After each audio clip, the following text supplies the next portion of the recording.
Assalamualaikum warahmatullahi wabarakatuh.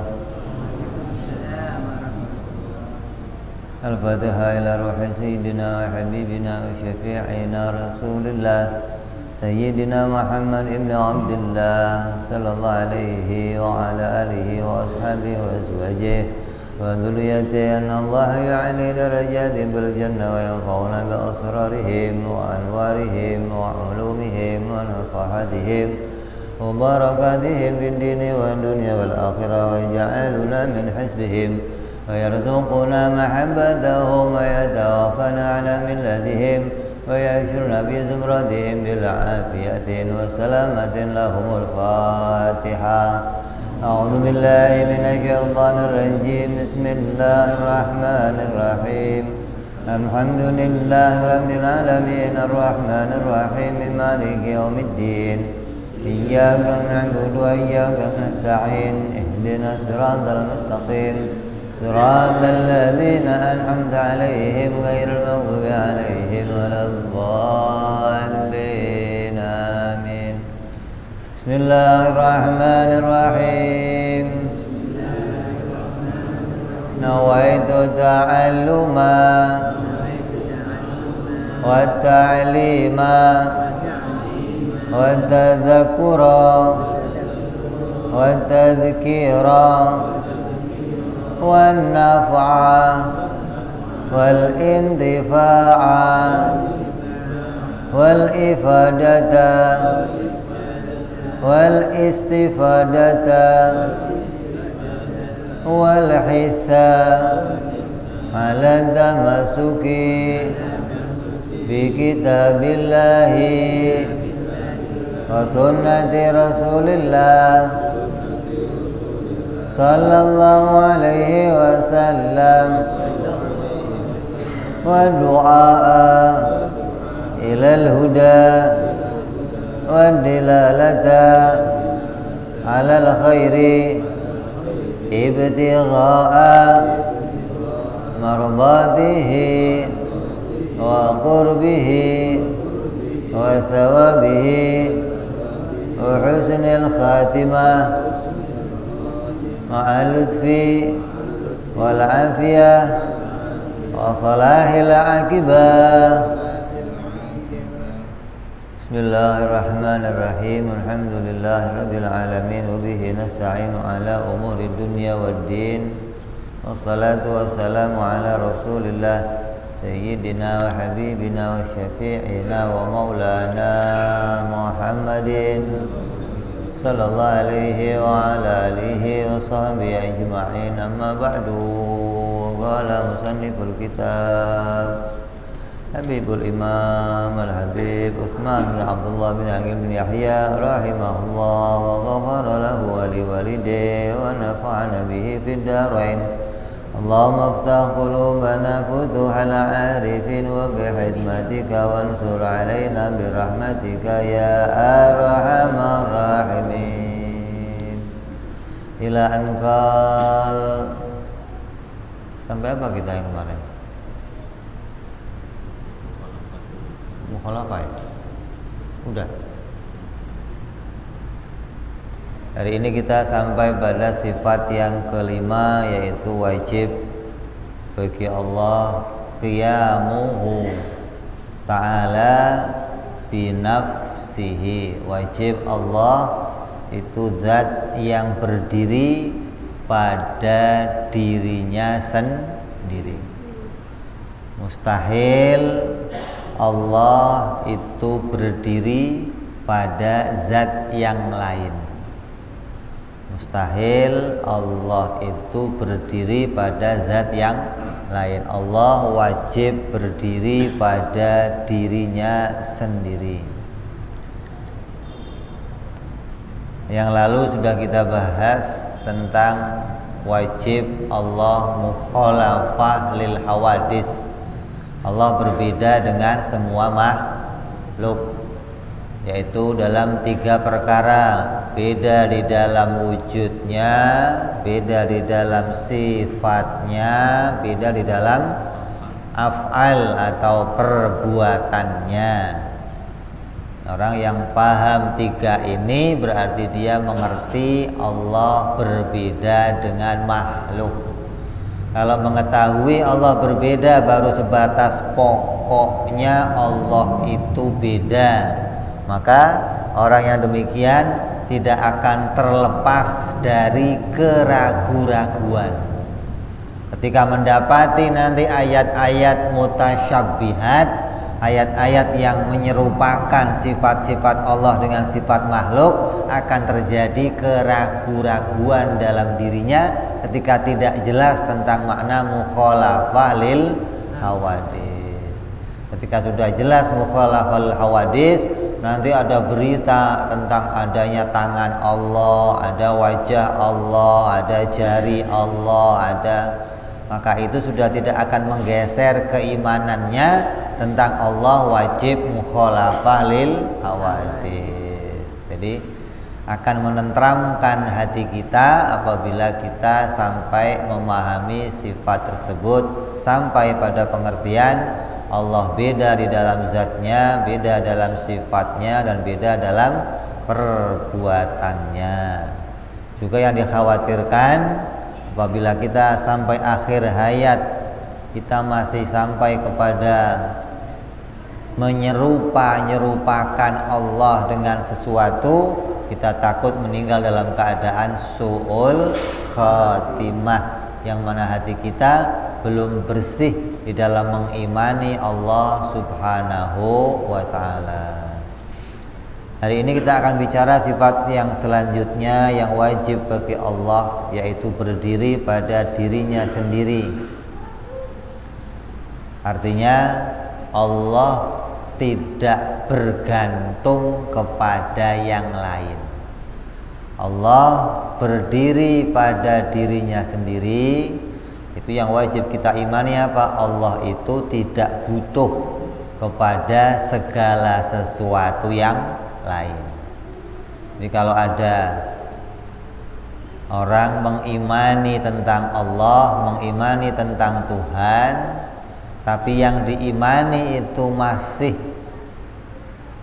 menampakkan atau menunjukkan sifat-sifat dia butuh kepada sesuatu, maka berarti yang diimani itu bukan Tuhan. Yang diimani itu makhluk. Contoh, Allah masih berhajat, Allah butuh kepada yang menciptakan. Ada Tuhan kok butuh diciptakan, berarti dia bukan Tuhan. Seperti ada orang yang mengakui Nabi Isa atau Yesus sebagai Tuhan, padahal dia diciptakan. Bagaimana perkara yang diciptakan bisa diakui sebagai Tuhan? Maka yang demikian menunjukkan dia masih mempunyai sifat butuh kepada yang lain, berarti dia tidak berdiri pada dirinya sendiri. Jadi wajib kita imani Allah Subhanahu wa ta'ala itu adalah zat yang tidak membutuhkan kepada segala sesuatu apapun. Dalam Al-Quran Allah berfirman, Innallaha ghaniyun 'anil alamin. Allah itu tidak membutuhkan kepada segala sesuatu yang ada di alam semesta. Apapun yang ada di alam semesta ini Allah tidak membutuhkannya. Allah menciptakan matahari, Allah nggak butuh matahari. Allah menciptakan langit, Allah nggak butuh langit. Allah perintahkan kita ibadah, Allah nggak butuh kepada pujian-pujian kita. Maka segala apapun yang ada di alam ini tidak ada yang dibutuhkan oleh Allah. Jadinya banyak orang-orang yang masih menganggap kalau Allah itu mempunyai kebutuhan. Contoh, Allah itu di dalam mengatur alam ini dibantu oleh malaikat. Ada begitu? Masih sering ada orang yang meyakini kalau malaikat itu adalah pembantu-pembantunya Allah. Jadi Allah itu biar rada ringan kerjanya, dibantu sama malaikat. Untuk urusan nyabut nyawa, tugasnya kamu ya, Israel. Untuk nyamperin wahyu, tugasnya kamu ya, Jibril. Untuk ngurusin rezeki, tugasnya kamu, Kail. Untuk jaga neraka, tugasnya kamu, Zabaniyah. Untuk jaga surga, tugasnya kamu, Ridwan. Ini keyakinan yang demikian, keyakinan yang keliru. Allah tidak butuh kepada segala sesuatu. Justru malaikat itu mereka adalah hambanya Allah.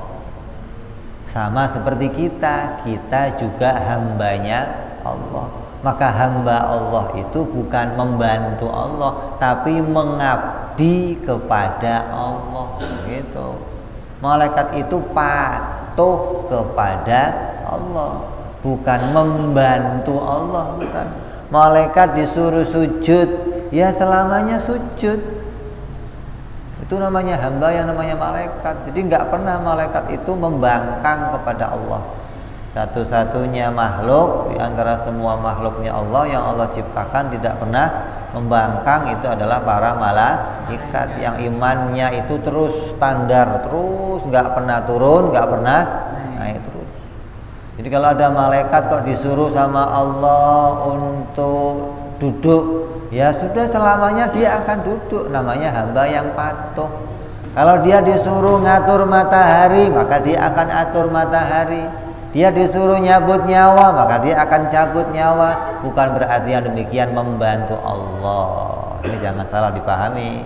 Nanti kalau begitu Allah tidak berdiri sendiri. Kalau begitu nanti Allah itu masih butuh dibantu oleh yang lain.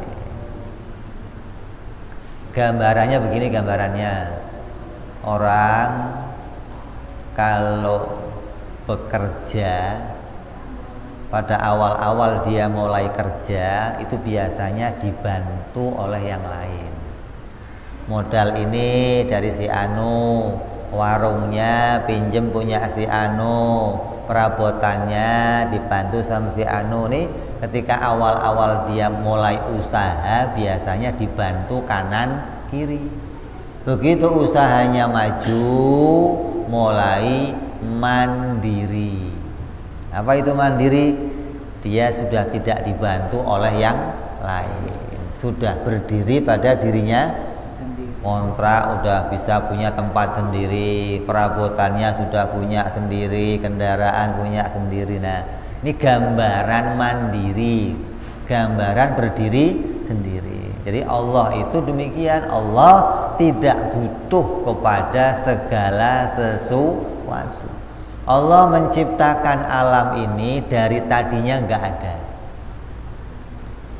Tadinya kita ada nggak? Yang ada apa tadinya? Ya nggak ada apa-apa, yang ada hanya Allah. Allah menciptakan kita tanpa dibantu oleh alat apapun. Ya, dari nggak ada kita diciptakan menjadi ada. Langit bumi semua isinya juga dari tiada diciptakan menjadi ada. Allah menciptakannya tanpa dibantu oleh yang lain. Maka selanjutnya pun demikian. Sampai sekarang menciptakan segala sesuatu yang nggak dibantu. Oh Tuhan itu waktu pertama nyiptain sendiri, sekarang udah kecapean gitu. Sekarang mulai butuh Oh ini keimanan yang keliru. Jadi wajib Allah itu punya sifat qiyamuhu binafsih, artinya Allah itu tidak berhajat, Allah tidak butuh kepada segala sesuatu. Tapi jangan sampai nanti salah keyakinan seperti riwayatnya Qabil sama Habil. Qabil sama Habil itu ketika disuruh memberikan korban kepada Allah, si Qabil mengambil korban kambing yang terbaik, ya. Dia pilih kambing yang paling gemuk, yang paling bagus, yang paling besar untuk dipersembahkan kepada Allah. Yang satunya dia tukang sayuran, maka dipilih oleh dia sayur-sayuran yang udah layu, sayuran yang sudah busuk, sayuran yang sudah nggak kemakan. Kata dia apa? Tuhan kan nggak butuh sayuran, ngapain dikasih yang bagus-bagus? Jadi kasih aja yang jelek-jelek, yang bagus-bagus buat saya, karena saya yang butuh sayuran. Jadi karena Tuhan nggak butuh, dikasih yang jelek-jelek. Begitu dipersembahkan kepada Allah, tidak diterima. Persembahannya tidak diterima. Jadi jangan terus, Tuhan itu kan nggak butuh apa-apa, jadi sudah kita nggak usah ngapa-ngapain. Nggak demikian. Justru yang butuh itu kita. Dengan mempersembahkan sesuatu yang terbaik kepada Allah itu menunjukkan kita ini mendapatkan nilai kebaikan. Kita menampakkan, kita ditunjukkan bahwa kita ini orang-orang yang betul-betul mengabdikan diri kepada Allah Subhanahu wa ta'ala.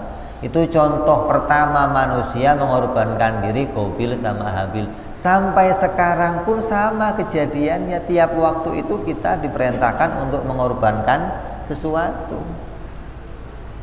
Ada yang disuruh mengorbankan kambing, pilihnya kambing yang paling kurus. Di antara semua kambing kurban, tanya, Pak, yang paling murah yang mana, Pak? Ini berapa harganya? 2 juta. Bisa kurang, Pak? Sudah 2 juta paling murah, bisa kurang, Pak? Kalau mau korban itu yang jadi jangan, Tuhan kan nggak butuh kambing, ngapain saya korban yang baik-baik? Toh yang makan nanti orang-orang fakir-fakir, ngapain yang baik? Ini jangan demikian. Jadi jangan dikait-kaitkan bahwa Allah itu nggak butuh, lalu kita sembarangan mengabdikan diri kepada Allah. Allah nggak butuh ibadah kita, lalu kita ketika sholatnya sembarangan, pakaiannya kaos oblong, kadang celananya sobek, untuk yang penting kan saya sholat, yang penting saya mempersembahkan ibadah kepada Allah. Oh, enggak demikian. Allah menuntut kita yang terbaik. Apa yang kita punyai yang terbaik itu yang kita pakai semestinya.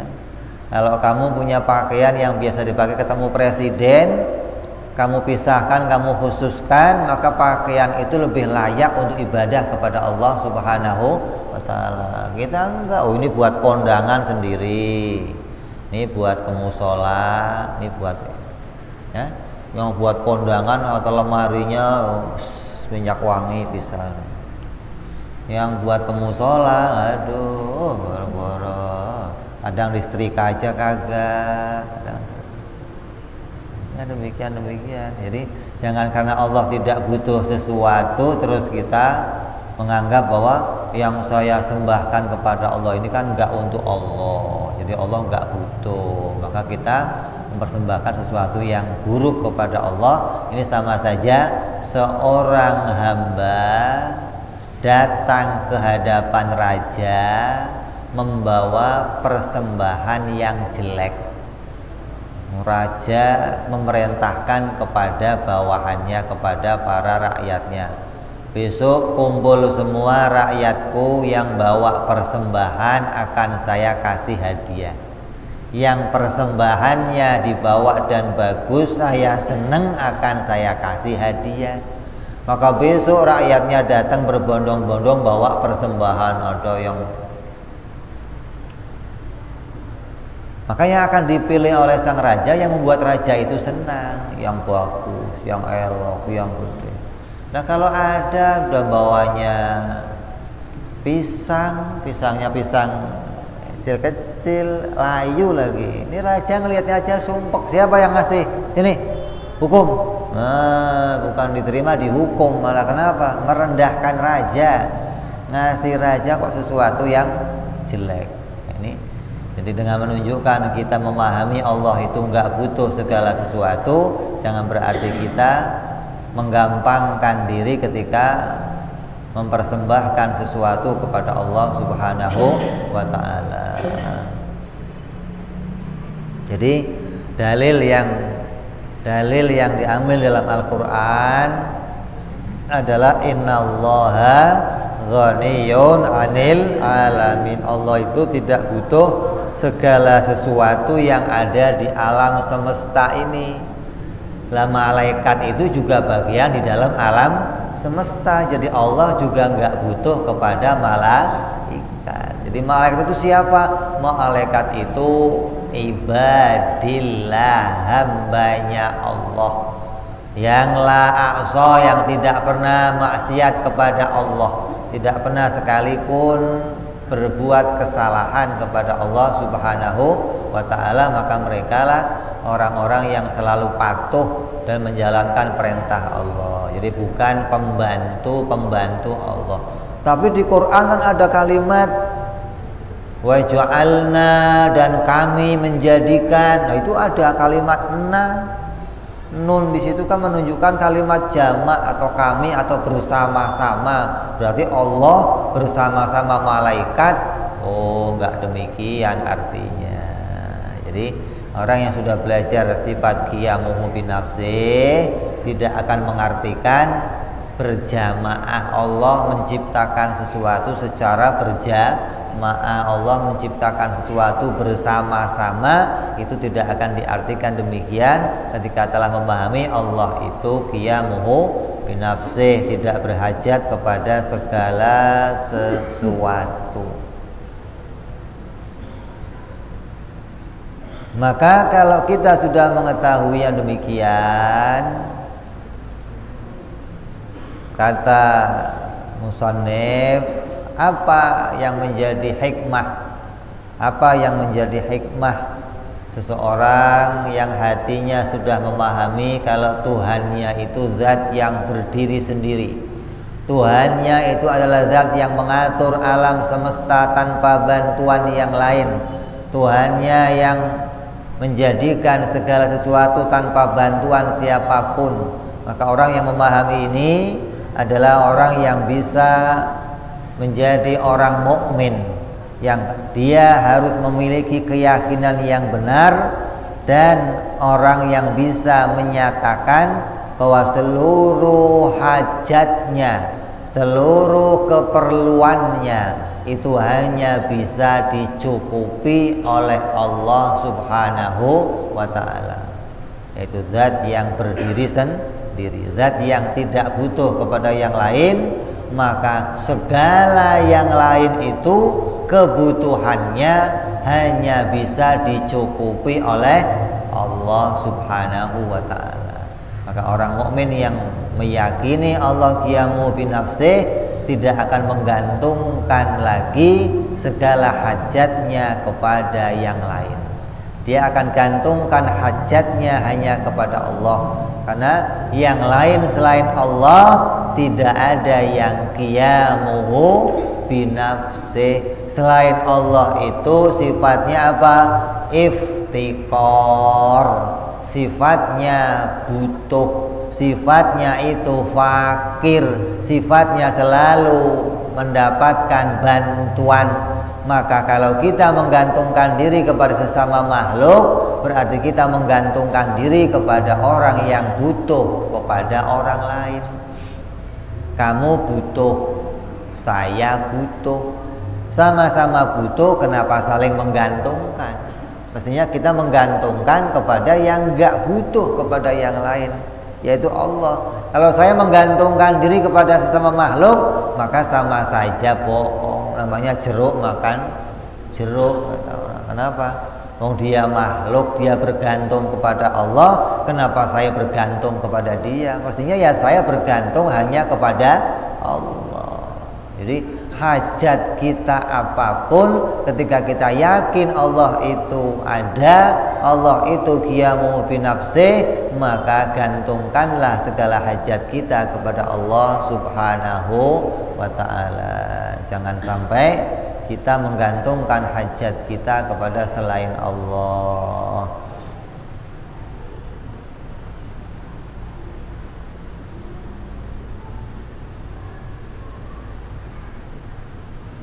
Jadi dari sifat ini kita nanti akan bisa memahami bahwa Allah itu disebut Ghani. Ghani itu apa? Kaya. Ghani itu apa? Kaya. Allah kaya apa enggak? Allah kaya. Kayanya Allah itu bukan karena Allah memiliki langit dan bumi, bukan. Kayanya Allah itu bukan karena Allah memiliki segala sesuatu yang ada di alam ini, bukan. Oh, Allah kaya itu karena punya segala sesuatu, enggak demikian.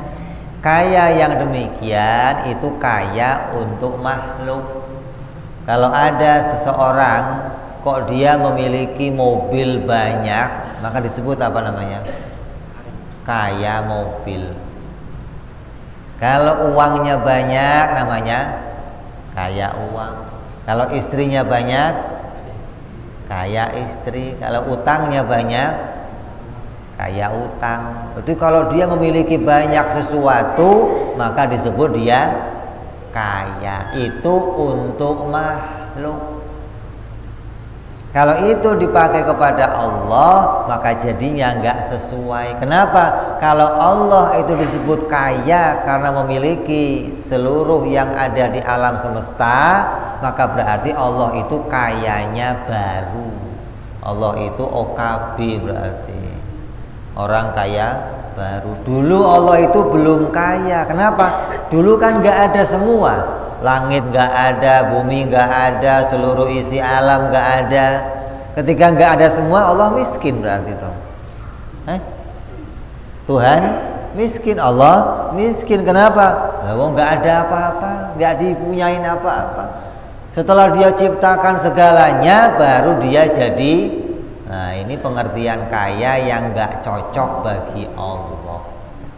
Jadi Allah itu disebut kaya bukan karena memiliki segala sesuatu. Allah disebut kaya karena Allah tidak membutuhkan segala sesuatu. Itu namanya kaya.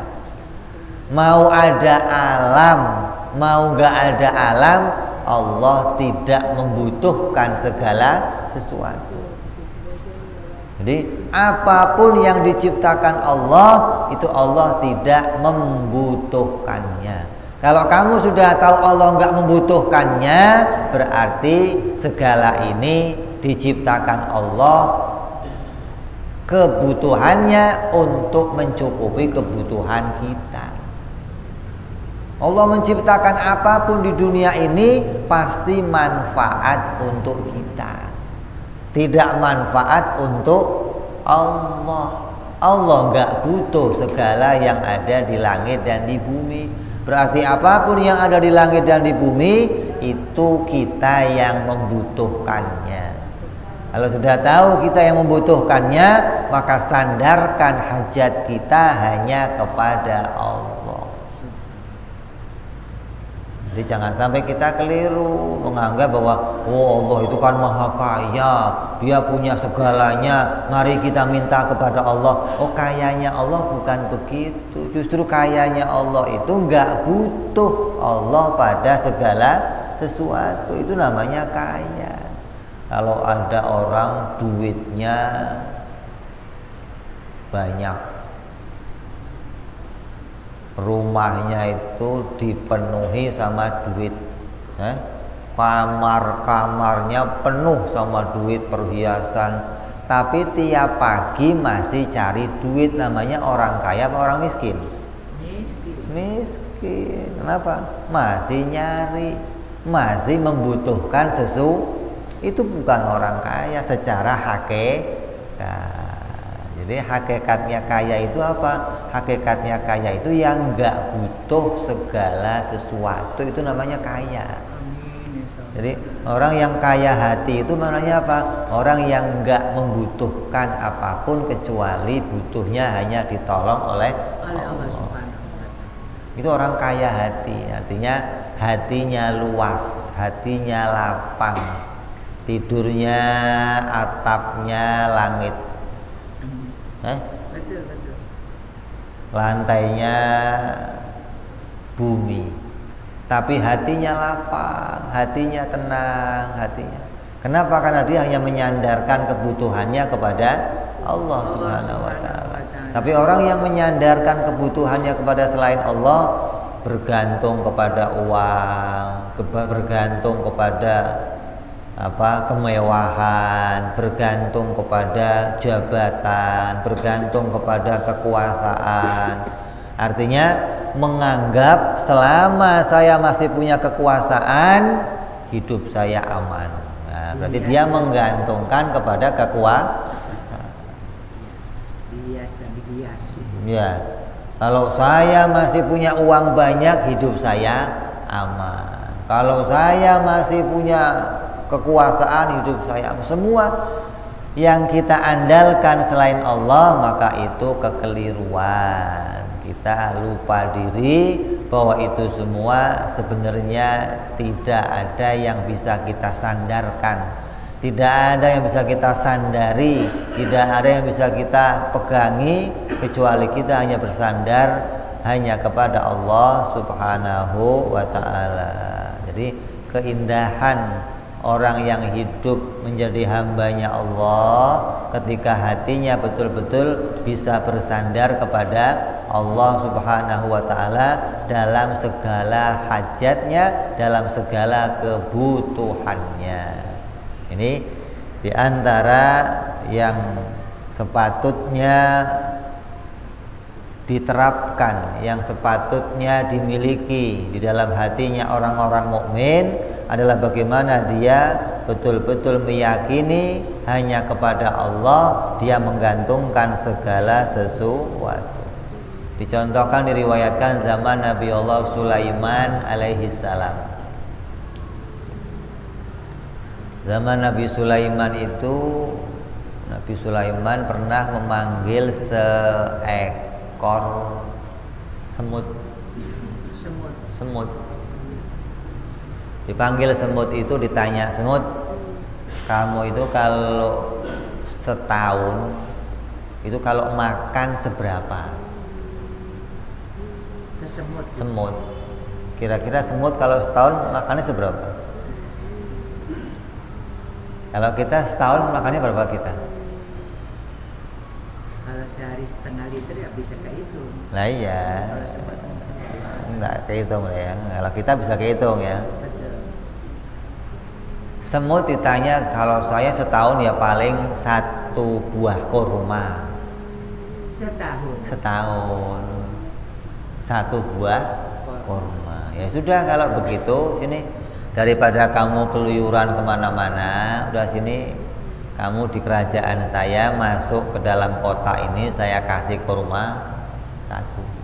Nanti tahun depan saya buka kotaknya, saya tambahin 1 lagi. Udah, kamu nggak usah kemana-mana, katanya. Ya udah, baik. Begitu setahun, dibuka kotaknya sama Nabi Sulaiman alaihissalam. Nabi Sulaiman alaihissalam melihat kurmanya masih separuh.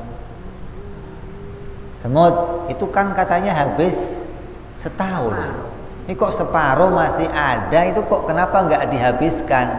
Ya Nabi, saya ini sebelum masuk kotak ini itu kalau makan selalu kenyang. Belum pernah saya jadi hambanya Allah makan nggak kenyang, belum pernah. Sejak saya masuk kotak ini saya khawatir tahun depan kira-kira kotak ini dibuka lagi apa enggak. Maka karena khawatir kotak ini nggak dibuka lagi, saya makannya ngirit untuk stok barangkali tahun depan nggak dibuka bisa untuk 2 tahun. Apa kamu nggak percaya sama saya? Kata Nabi Sulaiman. Bukan nggak percaya. Kalau Nabi wajib bisa dipercaya. Cuman saya takutnya kalau sampean mati. Oh iya. Nabi Sulaiman nggak berdiri sendiri. Nabi Sulaiman masih dihidupkan oleh Allah. Maka kata semut, saya khawatir. Kalau bukan ingkar janjinya, bukan, kalau nggak sempet lagi ngasih rezeki. Kalau nggak sempet nanti buka kandang nggak dibuka, saya di sini nggak kemana-mana, kurma habis. Jadi semut saja hanya menggantungkan dirinya kepada Allah Subhanahu wa taala. Jadi kata semut, saya belum pernah makan tidak kenyang. Lagi suatu hari Nabi Sulaiman pamitan sama Allah, ya Allah, hari ini saya kepingin ngundang makhluk-makhlukmu ya Allah. Saya mau kasih makan mereka semuanya. Nabi Sulaiman nyiapin makanan yang banyak. Tentaranya semua dikerahkan untuk menyiapkan makanan. Wah, semua macam-macam makanan disiapin untuk menjamu makhluknya Allah. Begitu sudah siap, Nabi Sulaiman pamitan, ya Allah, sudah siap. Siapa yang mau diundang Sulaiman? Pokoknya makhluknya Allah siapa aja diundang. Oh, enggak mungkin, enggak sanggup itu segitu. Udah saya panggil makhluk saya satu, dipanggil ikan nun, ikan yang ada di bawah dasar laut. Keluar dia. Begitu persiapan banyak, habis dimakan satu ikan. Kata ikannya, ini jatah saya hari ini ya belum kenyang ya Allah. Jatahnya satu hari belum kenyang. Saya belum pernah makan nggak kenyang seperti hari ini. Yang jamin siapa? Allah Subhanahu wa taala. Kalau sampai kok menggantungkannya kepada selain Allah, punya hajat kepada selain Allah, maka keliru. Kenapa? Selain Allah itu dijamin oleh Allah. Lah ngapain sama-sama dijamin, kita kok ikut jaminannya orang lain? Kenapa nggak ikut langsung jaminan Allah Subhanahu wa ta'ala? Dikatakan oleh Allah, wa may yattaqillah yaj'al lahu makhraja wa yarzuqhu min haitsu la yahtasib. Siapa orangnya yang bertakwa, artinya hatinya condong hanya kepada Allah, hatinya takut kepada ancamannya Allah, dia hanya berhajat kepada Allah, maka Allah akan menjadikan jalan keluar untuk tiap kesusahan. Tapi kalau kita menggantungkan diri kita kepada selain Allah, maka Allah akan berlepas diri. Artinya carilah jalan keluarnya sendiri, karena kamu tidak berhajat kepadaku. Jadi kalau ada orang kok kesusahan, sekarang ini paling gampang. Kalau dulu orang-orang seringkali kalau punya hajat datangnya ke Gunung Kawi.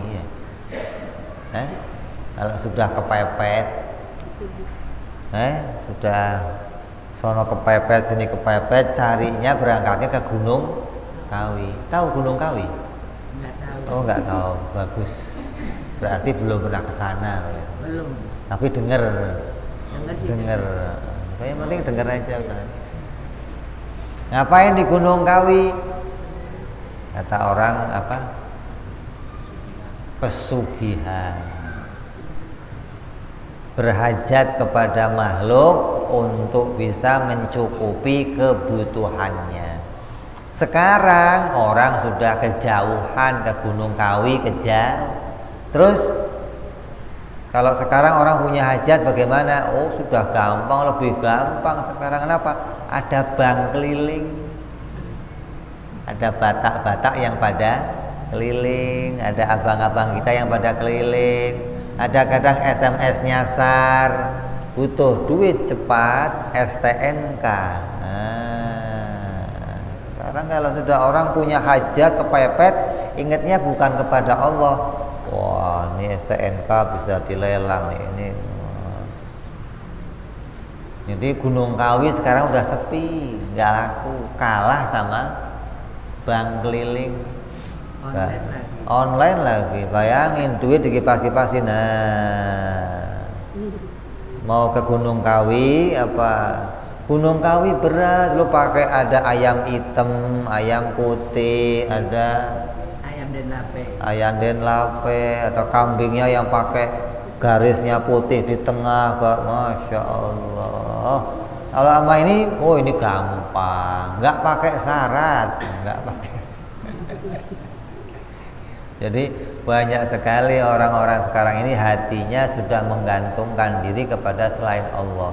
Gara-gara ingin mewah, kredit, rumahnya kredit, ininya kredit, HP kredit, ini kredit. Kredit belum selesai, HP sudah hilang, masya Allah, stresnya luar biasa.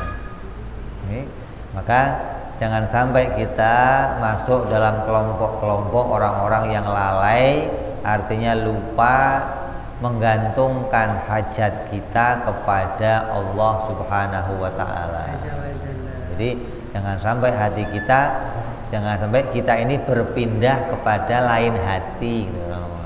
Jangan pindah selain hati, hatinya jangan geser kepada selain Allah. Hatinya harus selalu memandang kepada Allah. Apa yang saya pandang?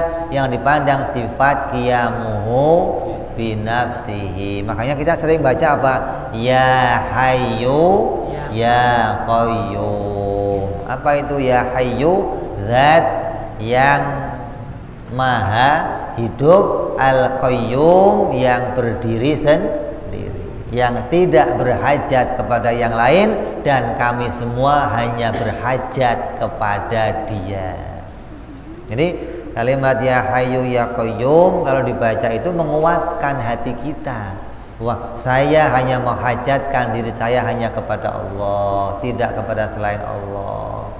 Baca Ya Hayyu Ya Qayyum untuk mengingatkan diri kita agar selalu punya hajat kepada Allah. Dikala kita sempit, dikala kita kesusahan, dikala kita terdesak, kita terjepit, baca Ya Hayyu Ya Qayyum, hanya kepada Dia yang maha hidup dan maha berdiri sendiri. Dia tidak butuh dibantu oleh yang lain, dan kita semua hanyalah kepada Dia butuh, karena hanya Dialah yang bisa mencukupi segala sesuatu yang kita butuhkan.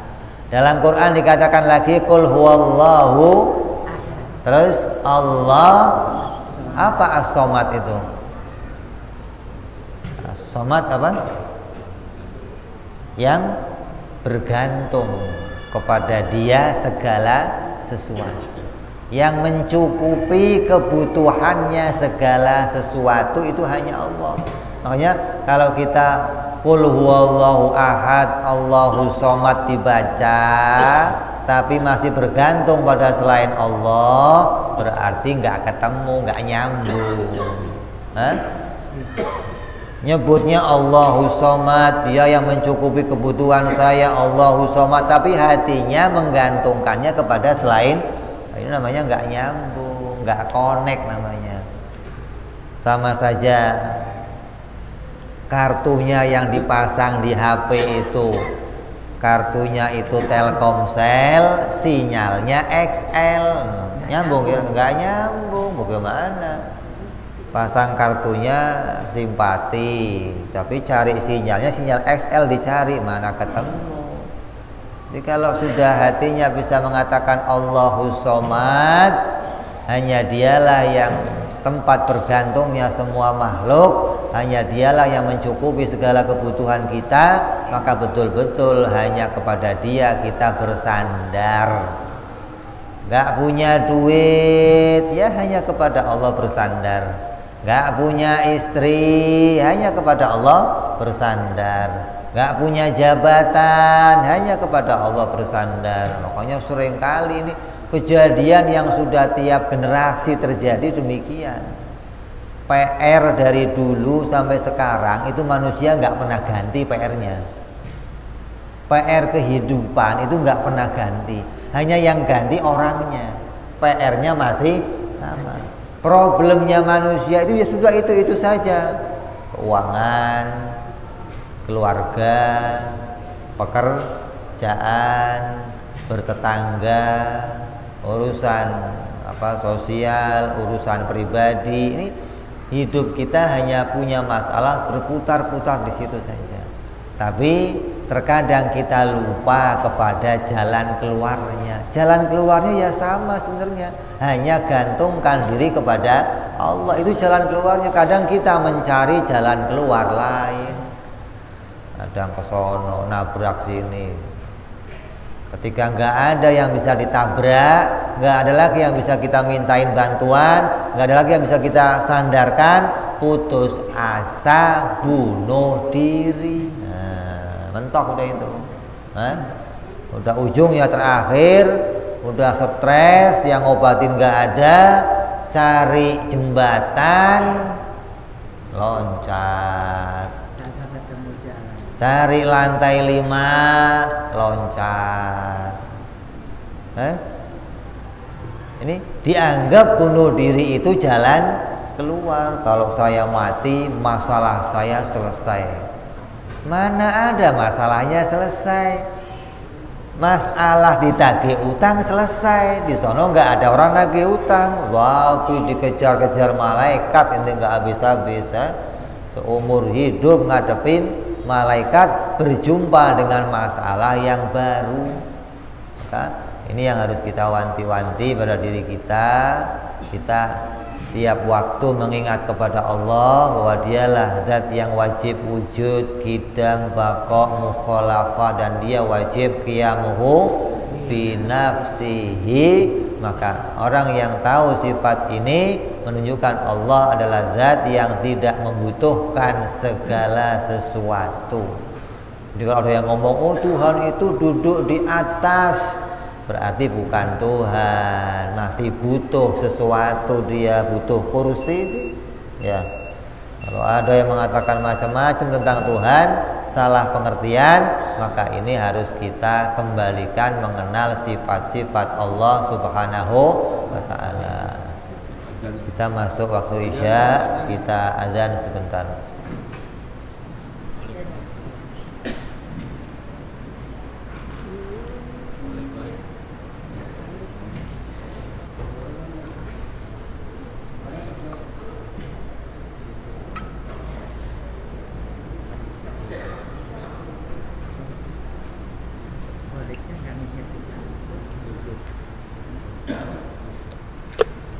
Lupa jam ya.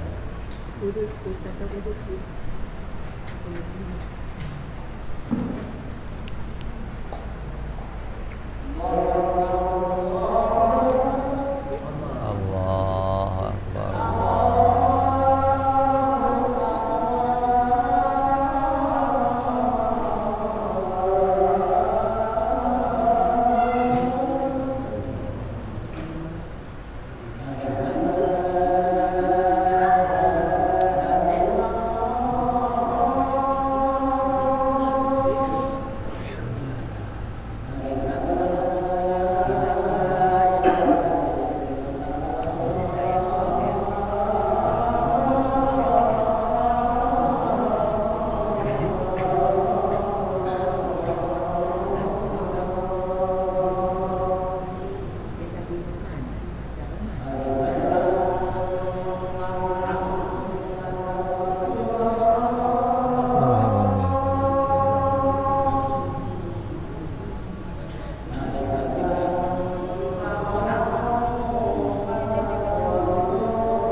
salatul qa'imah wa sayyidina Muhammad wa sallallahu وشرف درجة عن رفيع المقام المحمود الذي وعده يا أرحم الراحمين رب اغفر لي ولوالدي رب اغفر لي ولوالدي رب اغفر لي ولوالدي وارحمهما كما ربياني صغيرا اللهم بارك لنا في أولادنا واحفظهم ولا تضرهم وارزقنا برهم وفقهم لطاعتك اللهم بارك لنا ولهم بالحال والمال والعيال بجاه كبير المتعال وصلى الله على سيدنا محمد وعلى آله وصحبه وسلم والحمد لله رب العالمين.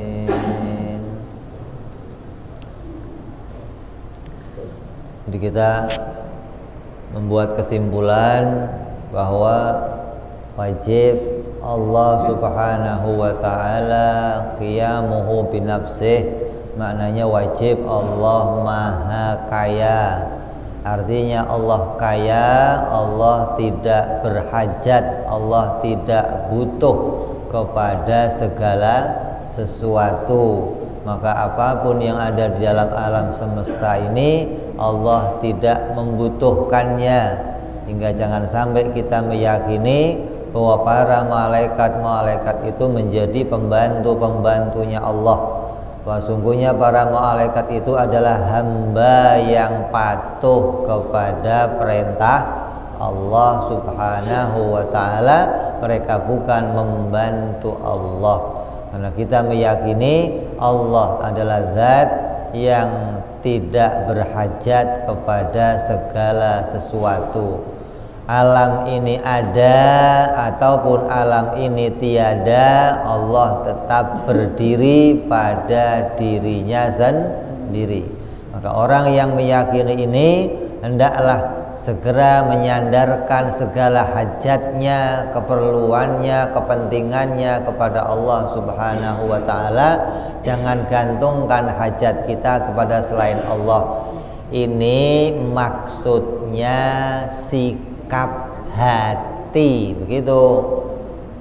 Maksudnya ini adalah perbuatan hati. Hatinya ini hanya menggantungkan diri kepada Allah. Adapun badan kita tetap beraktivitas seperti biasa. Kalau kita mau ngutang sama orang ya ngomong, jangan mau ngutang diem aja. Pokoknya mudah-mudahan dibantu Allah ngutang. Ya nggak bisa, kalau mau ngutang ya ngomong, tapi hatinya nggak berharap dari dia. Kalaupun dia mengeluarkan sesuatu, itu berarti Allah membukakan jalan untuk saya. Cari kerja, ngelamar kerja, ya ngelamar kerja, bikin surat lamaran, tapi hatinya nggak bergantung kepada yang lain. Yang menolong dia mendapat kerja adalah Allah subhanahu wa ta'ala. Ini proses bagaimana kita mempunyai keyakinan, meyakini hanya Allah lah penolong kita, begitu maksudnya. Bukan badannya nggak beraktivitas, udah semuanya saya gantungkan kepada Allah, nggak usah kerja, nggak usah ngapa-ngapain. Itu namanya fatalis, orang yang tidak mau beraktivitas, orang yang menyerah, disebut namanya jabariyah. Maka kita tidak boleh demikian. Kita tetap orang yang berusaha, beraktivitas, tapi aktivitas kita selamanya hati kita hanya menyandarkan datangnya pertolongan itu dari Allah subhanahu wa ta'ala. Walaupun kita makan, kita minum obat, kita itu bekerja, kita bekerja yang lainnya, hati kita mengharapkan kesembuhan, rezeki dan yang lain-lainnya dari Allah subhanahu wa ta'ala. Jadi selama hati kita masih menyandarkan kepada selain Allah, itu yang namanya syirik. Itu namanya mendua, itu namanya menggantungkan diri kepada selain Allah. Jadi hati ini bukan milik manusia. Hati kamu itu nggak ada yang pernah tahu pekerjaan hati kamu. Hati kita ngapain aja itu orang nggak tahu. Orang yang dilihat adalah dohir kita. Dohir kita kumpul dengan manusia, tapi hati kita hanya berhajat kepada Allah. Ini ya. Tapi jangan dibalik. Kadang orang dibalik, hatinya duduk di badannya duduk di masjid, tapi hatinya mikirnya manusia. Ini begitu kadang. Hatinya badannya sedang bersujud, tapi hatinya mikirin manusia. Ini yang kebalik.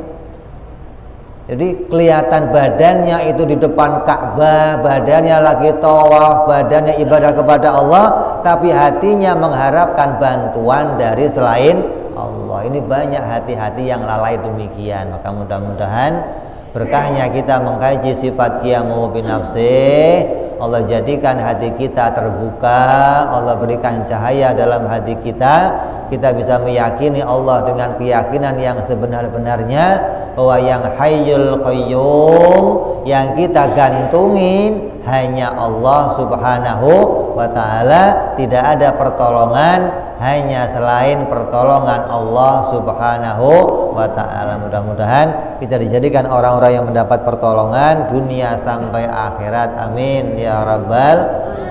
Ini saja, insya Allah kita sambung perjumpaan yang akan datang, pembahasan sifat yang berikutnya, yaitu sifat wahdaniyah.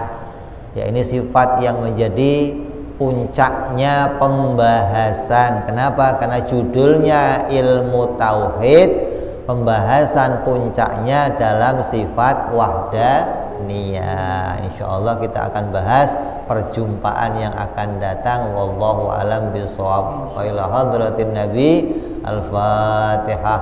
A'udzu billahi minasyaitonir rajim. Bismillahirrahmanirrahim. Alhamdulillahi rabbil alamin arrahmanir rahim maliki yaumiddin.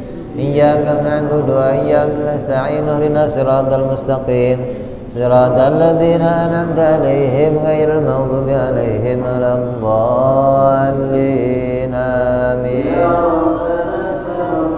Bi anana qarabna wa anana asrafna la ashrafna fatub 'alaina tauba تغسل كل حوبة واستر لنا أوراتي وآمن روعاتي واغفر لوالدينا ومولودينا والأهل والإخوان حلاني وكل ذي محبة هجرة وصحبة والمسلمين أجمع فضلا وجودا منا لا باكتساب منا الله بكل سولي عليه عند الحب وآله وصحبه عدد صحبي والحمد لله في البدء سبحان ربك رب العزة عما يصفون وسلام على المرسلين والحمد لله رب العالمين. Assalamualaikum warahmatullahi wabarakatuh.